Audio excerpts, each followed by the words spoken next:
Hello everybody, welcome to the latest video on live tabs and backstabs. This is my YouTube channel where I talk about Pantheon, Rise of the Fallen, and it's my three favourite classes, the Rogue, the Necromancer and the Dire Lord. However, it is patch notes day again today. It is patch notes Wednesday and we've got some patch notes to flick through and have a look at. And at the moment, as you can see, we are looking at me and my guildies smashing up a North Tusk Raider.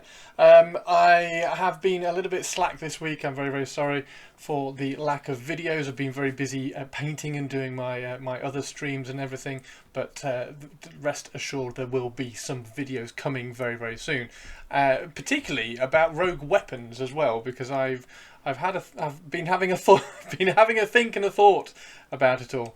So anyway, let's go and have a look at the patch notes because we have got them here.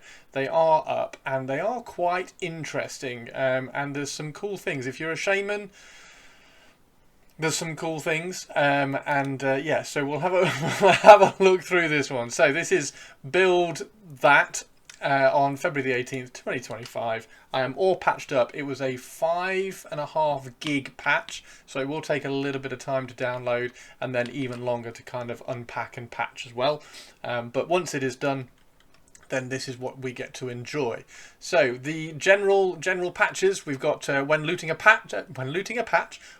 chest, indeed.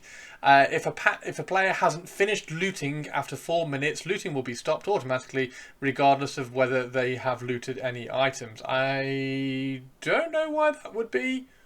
I don't know why you would have the chest open, but anyway, it has now been stopped.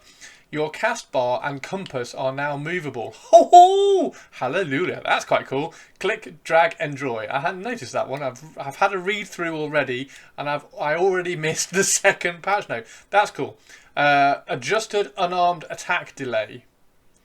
So this is if you don't have a weapon in your offhand, your unarmed attack delay was so quick you would gain readiness much faster than you would with without a weapon, with a weapon in your hand. And a lot of players, or a few players, were unequipping their offhand weapon because really it didn't do a lot in terms of attack damage. It would you were basically dropping a secondary weapon in there for stats and things, for the most time, but you could unequip it and then you could get your readiness back so that you could do more abilities more of the time. So I'm guessing they've adjusted it down so that you're not swinging quite as quickly as you used to. So that's, in my opinion, a good change.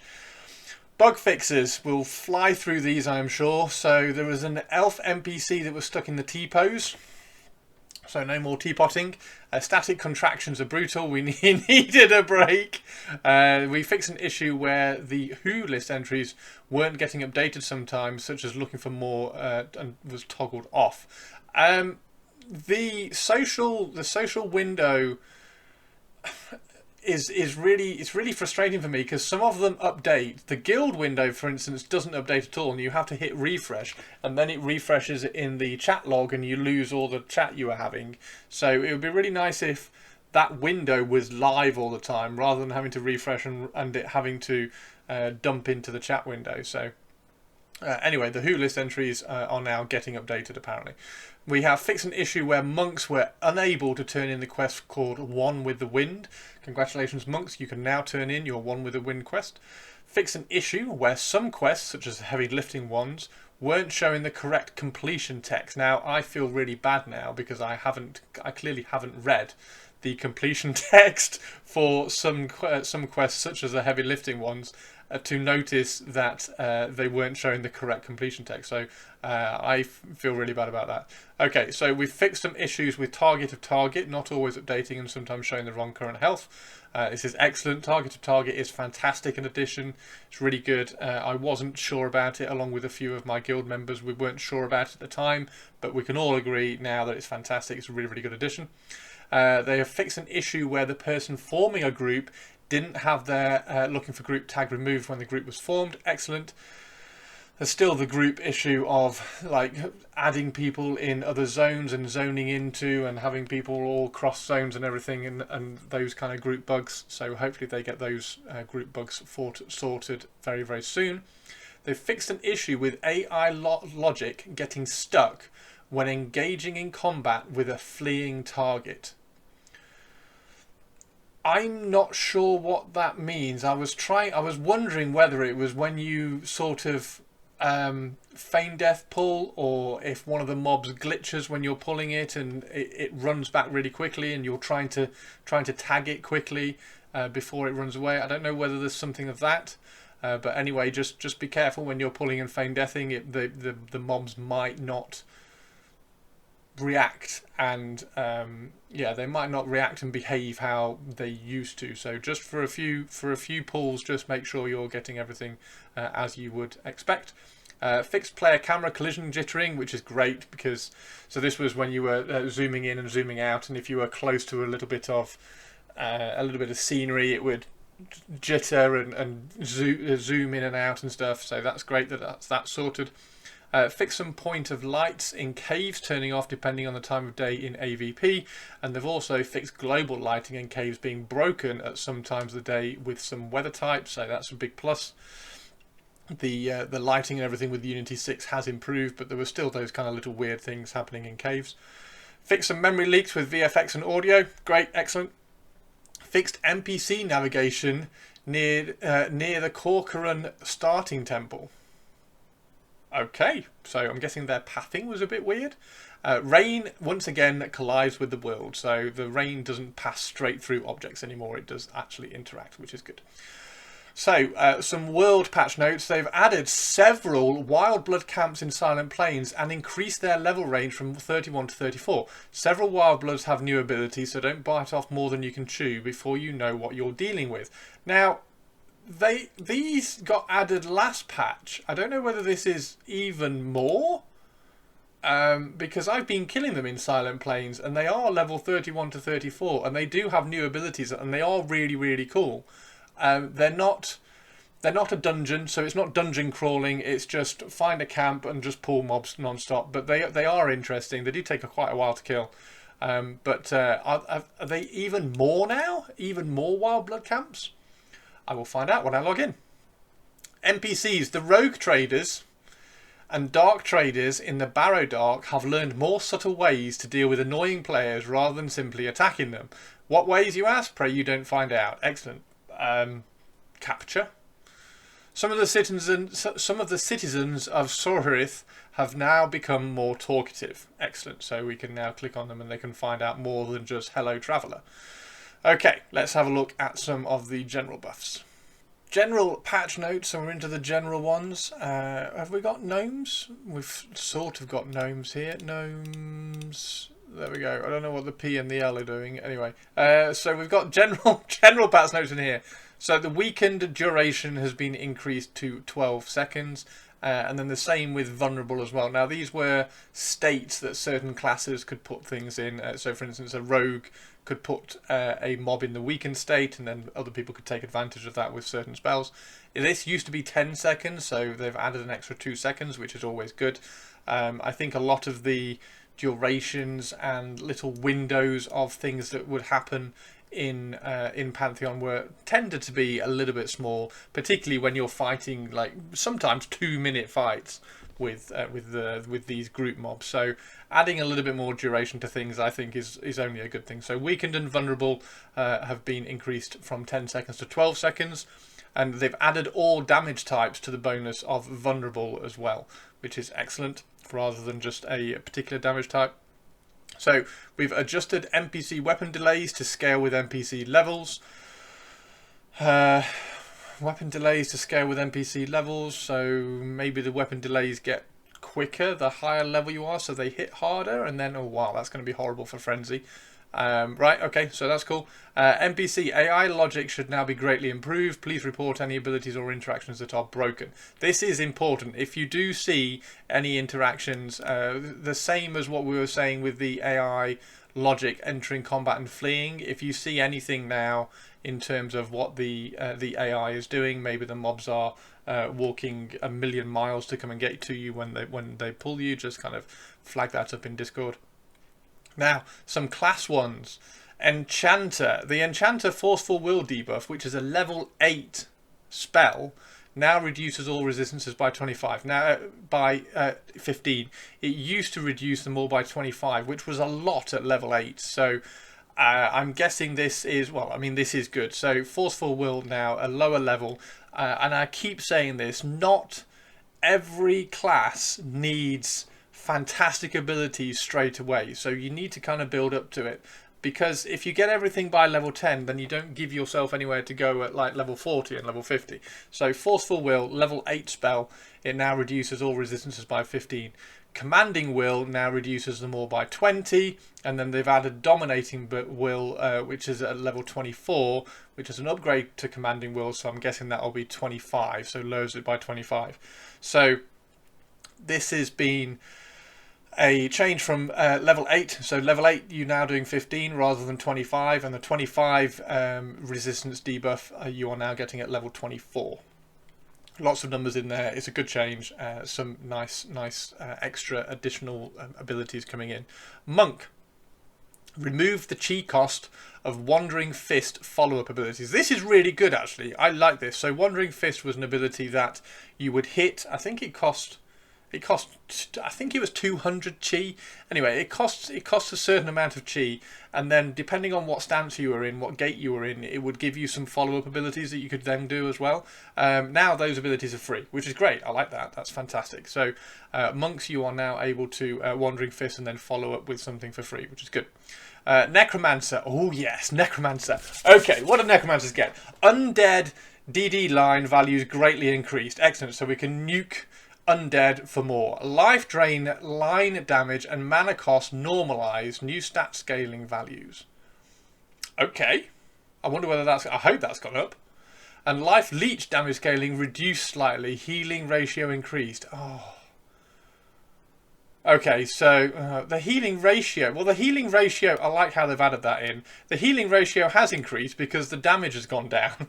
So if you're doing less damage but you're healing for the same, then... Okay, so I'm guessing that the life... I'm guessing they thought Life Leech was doing too much damage to the mob because we can stack dots so much. Life drain, line damage, and mana cost normalized. I want to know what it is now. I'm going to have to log on the Necro and see this and find out what this is. I'm sorry I haven't logged on yet. Otherwise, that would have been really sensible to do. Paladin. Does anybody play a Paladin? If you play a Paladin, please drop a comment down below what you think these ones are. Although they're nothing interesting actually because they're just tooltips. So Insight and Wrathful Aegis have had their tooltips updated. Right now, the Shaman. The Shaman one is a interesting one. I've been talking to some of my friends in Guild, some of the best Shamans I know and have played with. So, reduced interlocking stones protection charges to 1 with up to 150 damage absorbed. This used to be 250, I think. Yeah, it used to be, where are we? It used to be 250 damage a hit for 20 seconds. So now it's reduced the protection charges to 1 and only 150. So it's a little bit of a pullback on that one. I don't know whether Interlocking Stones has upgrades. Hopefully, maybe they're doing this to give them some room to then upgrade it and give you a later ability. I don't know. Grip of the Boulder can now be learned from level 12. Used to be level 14. Woo, you get it 2 levels earlier. Okay, excellent. Right. The Fang of Haroon line has now gone up to level 40. So the Fang of Haroon line is your direct damage. So this is a nuke, effectively. And the level 34 Fang of Haroon, whatever version or whatever name that is, the level 34 version hits for 225. So Shaman can now DPS again a little bit. So yeah, Fang of Haroon now hits for the level 34 version hits for 225, and the previous highest level one hit for 62. Thank you very much to Feppy and Truck in my guild for this information. I was talking to them before doing this video so that I had something to say about the Shaman, because I think this is quite an interesting change. And there's some interesting things about the Shaman in here. So, Shaman, you are struggling with your DPS. You haven't got a lot of damage. I've seen you soloing and it's very, very slow. Now you can nuke for 200. Right, now this one is a bit of a sad one because they've added upgrades to the Grip of Shale line up to level 40 on the scroll vendor. Okay, so this affects your Dex and Wisdom buffs, I believe. However, they've temporarily disabled the Constitution bonus for this line. Now, this is a bit of an annoying change for some people. The Constitution bonus was really useful for affecting your buffs. So you used to be able to get plus 12 strength-ish, something like that. If you could max out your Constitution, or you could get your Constitution high enough, you could get plus 12 on your strength from one of these buff lines. Now with this change and the disabling the Constitution bonus for the line, you can now only get 8, so plus 8 with really high Constitution. There are a few Constitution build Shaman that I know, and they're a little bit sad about this. Stats are an interesting one. I would like to think that Visionary Realms allow the ability for players to build in certain ways and maximize a certain stat, and it be relevant, because all this, I've got 12 more stamina and therefore I've got like maybe 2% more of whatever that stamina gives, so hit points or whatever. I don't think is particularly beneficial. You need to have some reward for pushing your stats in a certain direction. Like a rogue should have a better reward for pushing agility in a certain direction for when they are soloing and things like that. So now we don't have that same Constitution bonus for this line. It's going to affect the different kind of effective ways in which you can build your Shaman. If you are a Shaman, let me know down in the comments what you think about this, and if you were building as a Constitution build, what changes you've noticed when you've logged on and kind of tried it all out. And then finally, they've added upgrades to the Wolf Companion line up to the level 40 on the scroll vendor. Okay, so you get a new wolf. I don't know whether it's going to do a lot of damage. I kind of hope that they fixed the wolf pulling as well, like so you can't just send the wolf in somewhere and pull it through a load of mobs. But I think from what I've been talking to people about, this is probably not going to be picked up. We're going to be picking up the Fang and everything else. Higher level wolf companions are not maybe as important as some of the other stuff, and therefore might not be purchased, particularly as the higher level stuff is really, really expensive. So yeah, the changes, the Fang of Haroon hitting for 200 plus is really good. The change on the interlocking stones is a kind of a sucker punch, but the no Constitution is not nice. That takes one of the kind of interesting build directions away, and if they keep doing things like this, they're just going to funnel all the classes into one particular direction, and I don't particularly agree with that. Like the Dire Lord, are you going to do an intellect Dire Lord, or are you going to do a strength Dire Lord? Like, which way do you want to go on the Dire Lord? Which way do you want to go on the Rogue? Are you going to go do a Dex build on the Rogue, or are you going to do I mean, you could do a stamina build on the Rogue and solo really, really well, because the stamina affects your heal. Anyway, so Summoner. Fury mana cost has been increased by 5 each. Okay. And then the Taunt tooltip has been updated for the Warrior, and Ice Blast has been added at level 8 for the Wizard. So now at level 8 for the Wizard, you get a cold nuke, which is cool. I'm not sure what the Fury mana costs are for the Summoner. I can't find a Fury spell. The only ones I can find is the Fury Archmental, and that's a percentage of base mana according to the website. So I don't know how this has changed. It's been increased by 5.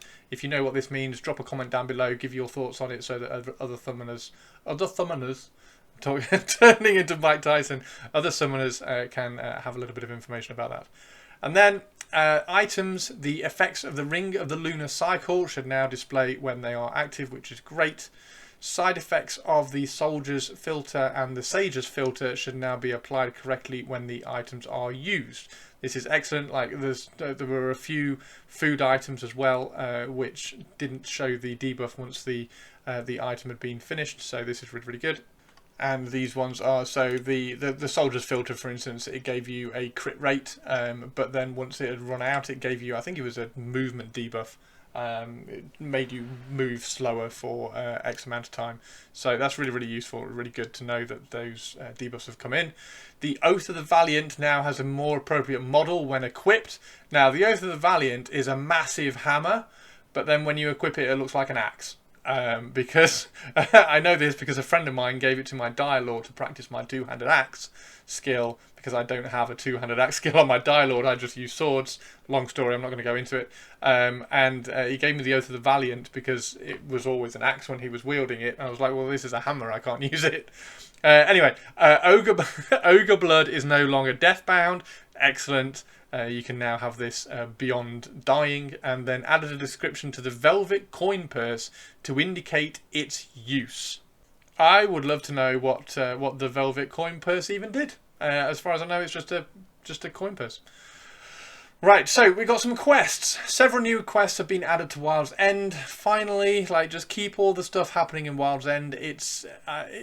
Wild's End is starting to become the zone it always should have been at launch, and it's quite exciting to kind of go back and rediscover it now. I might even restart, well, not restart, I might start a new character in there just to kind of play around and see what all the quests are like now.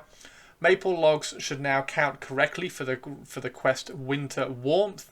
I don't know whether they were undercounting or overcounting, but congratulations, you can now finish off your Winter Warmth quest with the correct amount of maple logs. And then the quest A Dark Concern should now complete properly when speaking to Master Zavi. Note, if you have this quest active in your journal, you may need to abandon it and retake it for it to work. Now, I do have it, but I can't remember what it does. It's one of those quests that I don't tend to do quests. I need to start doing more of them. I've actually just finished my map quest last week, so I've got my lovely rogue boots on that. So yes, so Dark Concern, you should have to abandon it and retake it for it to work. And then the quest One with the Wind can now be completed by speaking to Grandmaster Coman. If you have that quest, you can now go and hand it in. And then completion text will now be shown when completing a quest in all circumstances. Previously, this text would sometimes not display. That's great. Like, it's always, I'm going to try now. I've kind of leveled. I've got to 32, 33. I'm kind of happy with my level. I'm waiting for itemization for some of the higher stuff to like actively grind some levels. So I want to try and go back and just pick up some of the quests, level some of my other characters, Necromancer and Dire Lord, for instance. Right, crafting. We're nearly there. The schematics for the Vanguard's chain braces now correctly identify the type of rivets used. I think they were... I'm not going to think. So yes, if you were trying to make those, you can now put the correct rivets in there. The schematic for the Survivor's Knuckles now properly recognises its components. Similar kind of thing. You have a component in your bag, and it won't drop into the schematic properly. It's utterly frustrating, so now it can. And the schematic for the standard knuckle brace is now correctly named. It's not called the standard knuckle Bruce or something. The schematics for the Vitality Rune breastplate basis, Might Rune breastplate basis, and the Insight Rune breastplate basis now more specifically identify the type of leather panel required in their construction. So you might need a thick leather panel, you might need a cured leather panel. They are now all correct in there. Alchemy. New alchemists will now be granted the ore smelting basic schematic for free upon learning their profession. Does that mean that alchemy is now in the game? Sorry, I was thinking, I'm getting confused between jewel crafting. Sorry. So alchemists, you now can get the ore smelting basics. You don't have to ask for the ores from a armor smith anymore. So yep, alchemy is in there. And then, sorry, I was getting confused. I was getting excited. I thought jewelry crafting was in. And then tailoring and leatherworking. Bird skin may now be used when crafting thick leather in bulk. This is really cool. You could get some bird skin off some of the large turkeys in Silent Plains and Eastern Plains, and now you can use that to make the 5 slot of thick leather, which is great. So there we go. That is all the patch notes. I am going to go make a cup of tea. I'm going to log on and I'm going to wander around and try and find these new Wildblood camps. I'm going to have a wander around Silent Plains and see how many more there are. The Wildblood camps, by the way, if you are level 31 to 34, they are very, very good. They're a nice little bridge between Hangor and Wild's End. Between the Mad Moors and things like that. So if you are this kind of level and you are just kind of grinding in Hangor and finding it a little bit slow, then pop over to Silent Plains and take on some of the Wildbloods. It's actually quite good. Although, like I say, it is just like a pull kill kind of camp. It's not a really exciting dungeon crawler like Halnir Cave or anything like that. So thank you very much, everybody. Take care. Drop me a like and a subscribe, please. We need to get to 500 subscribers. So thank you very much if you click subscribe after watching this video. That would be fantastic. And I will catch you online, I am sure. Always just look up Sarlor, look up Malleus, look up Diablo. Those are my three kind of mains, if you like, my 3 characters which I play on Black Moon. So drop me a message, say hey, and I will catch you all next video. Thanks very much. Thank you very much, everybody. Take care, and I will see you later. Bye bye.